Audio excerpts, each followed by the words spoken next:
আসসালামু আলাইকুম। প্রিয় দর্শক, আমাদের অন্তর্বর্তীকালীন সরকারের প্রধান উপদেষ্টা ডক্টর মোহাম্মদ ইউনূস আজ তার যে ভেরিফাইড ফেসবুক পেজ, মানে chief adviser government of Bangladesh, এই শিরোনামে যে ফেসবুক পেজটা আছে, সেখানে উনি একটা পোস্ট দিয়েছেন এবং আমার কাছে মনে হয়েছে এটা খুবই একটা গুরুত্বপূর্ণ পোস্ট। প্রধান উপদেষ্টা নিজে জনগণের সঙ্গে তার মত বিনিময়ের জন্য যে ফেসবুক সোশ্যাল মিডিয়ার যে মাধ্যমটা বেছে নিয়েছেন, এটা আমার কাছে খুব ভালো লেগেছে। এই কারণে উনি এটা অনেকদিন ধরেই করছেন। উনি এখানে একটা কমেন্ট করছেন, উনি একটা পোস্ট দিচ্ছেন, কিছু ইনফরমেশন দিচ্ছেন জনগণকে, এবং সঙ্গে সঙ্গে তার পেছনে জনগণও তো রিয়াকশন দিচ্ছে। এটা খুবই আমার কাছে মনে হয়েছে খুব ভালো জিনিস, এবং এটা যদি চলতে থাকে তাহলে আমার ভালো। আমি এটাকে মনে করবো যে মানুষের সঙ্গে, সরকারের সঙ্গে জনগণের একটা মানে মত বিনিময়ের একটা সুযোগ এখানে থাকে, এবং তাতে হয়তো প্রকৃত চিত্রটা চলে আসতে পারে যে আসলে কি হচ্ছে, সরকার কি করছে, অথবা সরকার কি করছে বলে দাবি করছে, এই সমস্ত নানা প্রসঙ্গ কিন্তু উঠে আসতে পারে।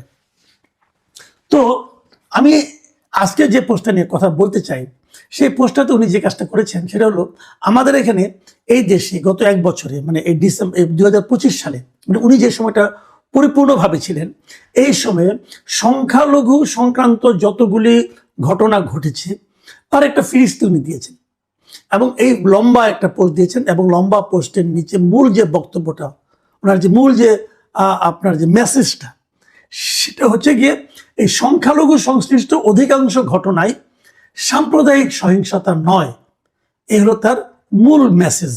এই মেসেজটা জিতে যেয়ে তিনি যেটা করেছেন, তিনি পুলিশের নানা রকম নথি পর্যালোচনা করে একটা পরিসংখ্যান দিয়েছেন, এবং সেই পরিসংখ্যানে বলেছেন যে 2025 সালে এ ধরনের সংখ্যালঘু সংশ্লিষ্ট 645টি ঘটনার তথ্য পাওয়া গেছে, এবং সেই 645টি কি কি আছে না আছে তিনি সেগুলি উল্লেখ করেছেন। এবং উল্লেখ করতে যে উনি যে ব্রেকআপটা দিয়েছেন, উনি ব্রেকআপে বলেছেন যে সাম্প্রদায়িক উপাদান রয়েছে এমন ঘটনা হচ্ছে মাত্র 71টি, মানে 645টির মধ্যে সাম্প্রদায়িক উপাদান রয়েছে এমন ঘটনা 71টি, এবং এই 71টির মধ্যে 38টি ঘটনা হলো মন্দির ভাঙচুর, মন্দিরে চুরি ঘটেছে একটা, হত্যাকাণ্ড হয়েছে একটা, মন্দিরে অগ্নিসংযোগ হয়েছে 8টা, অন্যান্য 23টা। এই অন্যান্যের মধ্যে রয়েছে প্রতিমা ভাঙার হুমকি, ফেসবুকে পোস্ট, উপাসনালয়ের আঙিনায় ক্ষতি ইত্যাদি, এরকম 23টা ঘটনা। এবং এগুলোর মধ্যে পুলিশ 50টাতে মামলা দায়ের করেছে, 50 জনকে গ্রেপ্তার করেছে, এবং অন্যান্য 21টাতে অন্যান্য ব্যবস্থা নিয়েছে। এই হলো ওনার ব্যাখ্যা। এবং এর বাইরে যে ঘটনাগুলি আছে সেরকম ঘটনার সংখ্যা হচ্ছে 574। এর বাইরে মানে কি, মানে সংখ্যালঘু সম্প্রদায় সংশ্লিষ্ট ঘটনা, মানে কোনো একজন হিন্দু ব্যক্তিকে ধমক দেওয়া হয়েছে, হিন্দু ব্যক্তিকে মারা হয়েছে, এরকম ঘটনার কথা পুলিশের হিসাবে উনি উল্লেখ করেছেন, সেরকম আছে হলো 574টা। এবং তার মধ্যে কি কি আছে, প্রতিবেশী বিরোধ 51টা, জমি সংক্রান্ত বিরোধ 23টা, চুরি 106টা, পূর্ব শত্রুতা 26, অস্বাভাবিক মৃত্যু 172। অস্বাভাবিক মৃত্যু 172 মানে এটা কি ভাই? অস্বাভাবিক মৃত্যু জিনিসটা কি বোঝার চেষ্টা করেন। এই অস্বাভাবিক মৃত্যু হচ্ছে 172টা, এরা সবাই সংখ্যালঘু, এবং এটা ওনার বিবেচনায় সাম্প্রদায়িক সহিংসতা নয়। ধর্ষণ 58টা, এটাও সাম্প্রদায়িক সহিংসতা নয় ওনার বিবেচনায়। অন্যান্য হলো 138টা, এই হলো ওনার হিসাব। এবং উনি যে সাম্প্রদায়িক যেটা বলেছেন, মানে মন্দির এবং মন্দির সংক্রান্ত যে ঘটনাগুলি ঘটেছে, কেবল এগুলোই ওনার দৃষ্টিতে সাম্প্রদায়িক ঘটনা। মানে এই ব্যাখ্যা শুনলে না, মানে আমি কি বলবো, পৃথিবীর যে কোনো লোক এই ব্যাখ্যা শুনলে পরে তার ভিমরি খাবে। যে মন্দিরে আক্রমণ না হলে, মন্দির সংশ্লিষ্ট ঘটনা না হলে, সেটাকে উনি সাম্প্রদায়িক ঘটনা বলছেন না। একটা হিন্দুকে আপনি মেরে আগুন দিয়ে জ্বালিয়ে দিবেন, এটা সাম্প্রদায়িক ঘটনা নয়। এটা কি ভাই? একটা মুসলমানকে পোড়াতে পারতো? একটা মুসলমানকে মেরে আগুন দিয়ে পোড়ানো সম্ভব? হিন্দু বলেই সম্ভব। এটা ওনার কাছে সাম্প্রদায়িক ঘটনা মনে হয় না। তো উনি সাম্প্রদায়িক ঘটনার ডেফিনেশনই তো বুঝেন না। ভদ্রলোক আবার শান্তিতে নোবেল টোবেল পেয়ে গেছেন, বেশি কিছু বলা যাবে না। ওনাকে যারা এই তথ্যগুলি দিয়েছেন তাদেরকে আমি জিজ্ঞাসা করতে চাই, আপনার সাম্প্রদায়িকতার অর্থ বুঝেন ভাই? অর্থ বুঝেন? মানে অস্বাভাবিক মৃত্যু হচ্ছে হিন্দুদের, স্বাভাবিক মৃত্যুতে কোনো সমস্যা না, অস্বাভাবিক মৃত্যু হচ্ছে, এটা সাম্প্রদায়িকতা না। তারপরে আপনার হত্যাকাণ্ড হচ্ছে, এটা সাম্প্রদায়িকতা না, এটা কিছু হলো।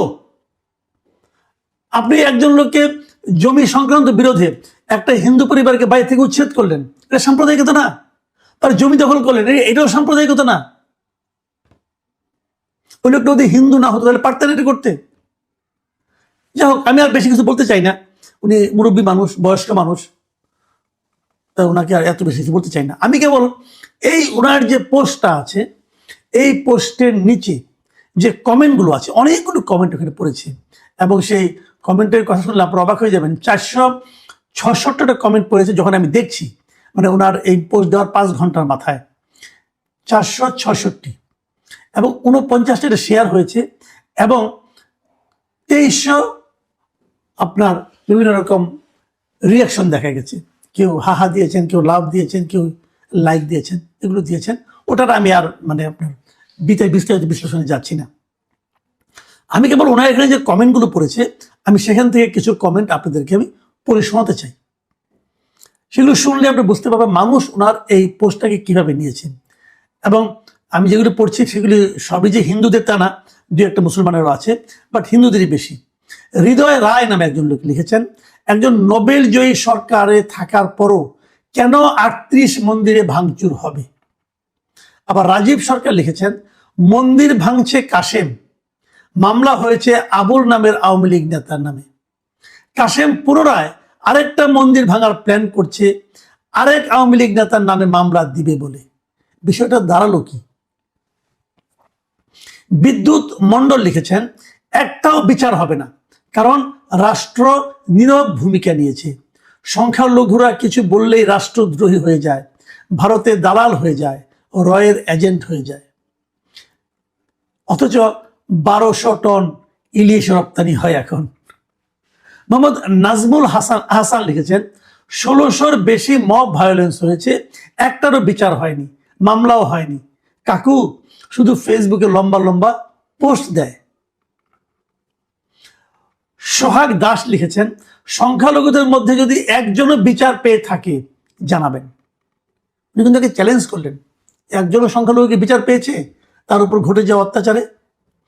সুরঞ্জিত বাবু সেন লিখেছেন, এতদিন পরে কেন এমন বাক্য বলতে হলো, কোনো কিছু আছে নাকি পর্দার আড়ালে।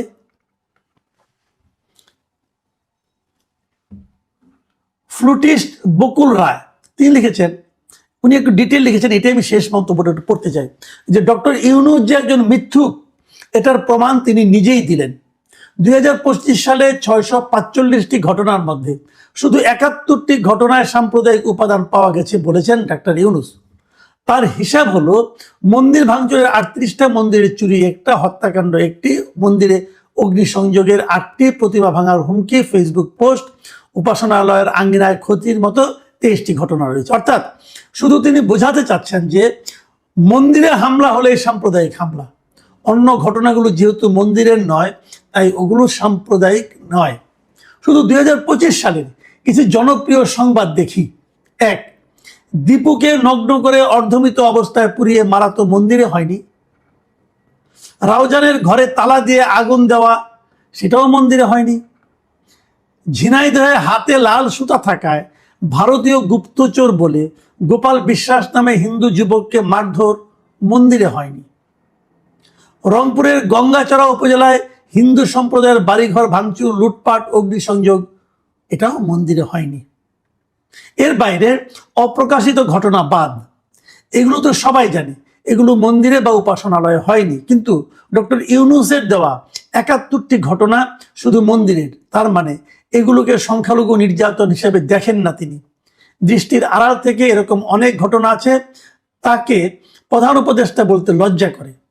এরকম মিথ্যুক একজন বাংলাদেশ পরিচালনা করেন। এই যে বক্তব্যটা আমি পড়লাম, আমি জানি এখানে আবেগ আছে অনেক কিছু, কিন্তু আমার কথা হলো যে ডক্টর ইউনূসের এই তালিকাটা, ওনার নিশ্চয়ই কিন্তু অ্যাডমিন আছেন, উনি তো এগুলো প্রচার করেন। এই অ্যাডমিনের মেধা এবং এই অ্যাডমিনের কাণ্ডজ্ঞান সম্পর্কে আমার একটু সন্দেহ হচ্ছে।